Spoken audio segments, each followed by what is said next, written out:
deputado Nicolas Ferreira. Vossa Excelência tem a palavra. Obrigado, senhor presidente. Senhoras e senhores, hoje traficantes deram um tiro na cabeça de um policial, o colocaram dentro do carro e o jogaram de uma ribanceira. É muito triste ver de que a vida de um policial se tornou meramente um número nesse país. Eu não vou ser liviano de colocar que tudo de ruim que acontece nesse país, todo crime que acontece nesse país é culpa do presidente Lula, não. Mas algo que eu posso afirmar é que ele tem sido, no mínimo, incompetente, tem agido de má fé com a segurança pública, principalmente com a sua, e eu posso provar isso. Lula cortou 708 milhões ao combate à criminalidade, é o Brasil do Lula. A violência no campo bateu recorde de 2.000 invasões. Lembrando que na época do Bolsonaro tivemos o número de 0, repito, 0 invasões. Estupros e assassinatos de mulheres aumentaram no Brasil de Lula. Tráfico de drogas aumentou 7% no Brasil de Lula. Assassinatos de pessoas LGBT aumentaram 42% no Brasil de Lula. Primeira vez que houve uma fuga em presídio de segurança máxima foi no governo de Lula. Enquanto isso, o ministro da Justiça, Lewandowski, está preocupado com falas como a minha, que chamei Lula de ladrão, está preocupado com as falas de Marcel Van Hatten e de Cabo Gilberto em tribuna, desrespeitando e rasgando a Constituição. Mais uma vez, não é uma defesa a esses parlamentares em si, mas as prerrogativas. E o ministro da Justiça está preocupado com isso. O ministro Alexandre de Moraes está preocupado com as páginas fakes que tem nome de Xandão com cabelo. Enquanto isso, a Janja gastou 68 milhões de dinheiro público, só no Janja Palusa 35 milhões. Dá só uma olhada nisso aqui, sargento Gonçalves.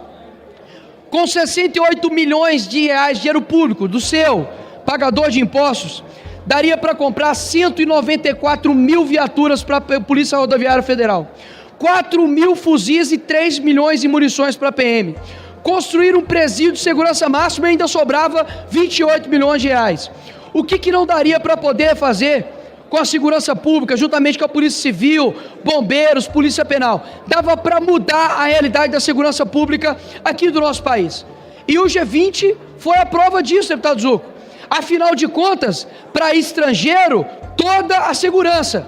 Mas para você, pagador de impostos, você se lasca. Afinal de contas, os ministros do STF, vários deputados, possuem carro com blindagens, possuem segurança, mas você não. Você, cidadão, tem que se ferrar enquanto o Estado mostra que é capaz, quando ele quer garantir a segurança para você, mas na verdade é porque tem pessoas, líderes estrangeiros, vindo até o nosso país. E aí me vem agora a esquerda querendo colocar a culpa da segurança pública no governador Tarcísio e no secretário de Segurança Pública, Derrite. Horas. Eles foram exemplar em punir de forma rigorosa 2 policiais que desonraram a farda. Um jogando uma pessoa por uma ponte e o outro dando 11 tiros numa pessoa que estava cometendo um furto. Agora, se o índice de São Paulo aumentou de mortes e agora está em primeiro lugar, 702 mortes, se foi morte de criminoso que estava combatendo a polícia, que morra 70 mil. Afinal de contas, se entre a vida do policial e a vida do bandido, sempre iremos lutar para preservar a vida do policial. Policial que está desanimado de trabalhar, afinal de contas, ele não pode fazer o seu serviço sem ter a mídia e o judiciário acabando com a vida dele. População que cada vez mais fica refém dos criminosos, enquanto isso o STF está fazendo o quê? Liberando criminosos de líderes de facções. E é o seguinte, não precisa ficar preocupado se a minha fala talvez possa te assustar. Nicolas, mas espera aí, será que ter uma polícia mais ostensiva contra o crime vai resolver? É claro! Se você é um trabalhador, não se preocupe. A polícia não vai entrar e invadir a sua casa de uma hora para outra, não. Agora, se você nesse país for estuprador, pedófilo, corrupto, se você for traficante, você tem que se ferrar. E é nisso que eu acredito agora. Desde quando a gente, nós, deputados, senadores, cidadãos comuns, largamos a segurança pública? Porque afinal, Os criminosos cada dia estão mais à vontade de cometer crimes.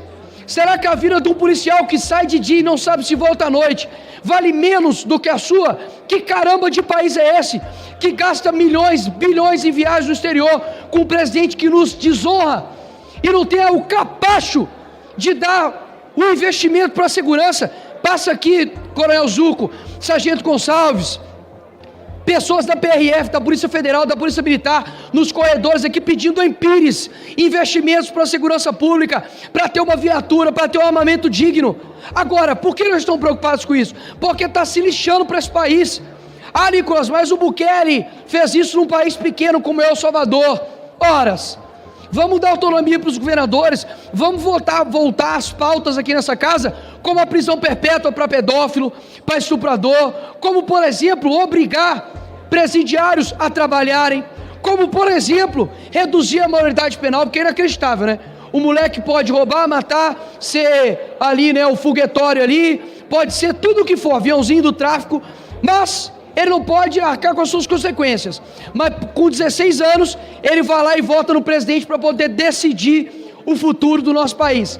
Eu fico assim, de fato, abismado e puto de saber que aqui não falta dinheiro não, Júlia Zanata. O que falta aqui nessa casa não é dinheiro para investir em segurança pública, para poder gerar paz nesse país, não. Sabe por quê? Muito se discute aqui sobre trazer saúde, educação, turismo, lazer para o país, mas sem paz não há nenhum desses direitos subsequentes. Como que você vai garantir uma educação de qualidade se no meio do caminho seu filho pode tomar um tiro de bala perdida? Como que você vai ter uma saúde que presta se você tem ali diversas pessoas que estão ali vítimas de crimes? Como você vai garantir um lazer se uma pessoa está parada ali na beira ali de uma praia e é fuzilada? A pauta da segurança pública e segurança no nosso país tem que ser a primeira, porque os bandidos estão tranquilos enquanto a população está refém da bandidagem. Ou a gente combate os criminosos, ou eles vão nos amordaçar, vão matar os nossos familiares, e não acho que é preciso com que um parente talvez de um grande líder possa sofrer um atentado nas mãos de criminosos, para que a gente abra os olhos que a gente precisa meter o ferro em bandido. Não acredito nesse papinho da esquerda de tem que socializar, é socializar o caramba. Se não tem condições de viver em sociedade, fica na cadeia e acabar com essa progressão de regime. Meus parabéns, passou pela dosimetria, deu 12 anos, fica 12 anos na cadeia. Quando você terminar os 12 anos, você sai. Até lá, você fica. Caso contrário, a gente não vai ter paz nesse país. Essa é a minha ideia para esse país, e que vergonha desse governo atual. Obrigado.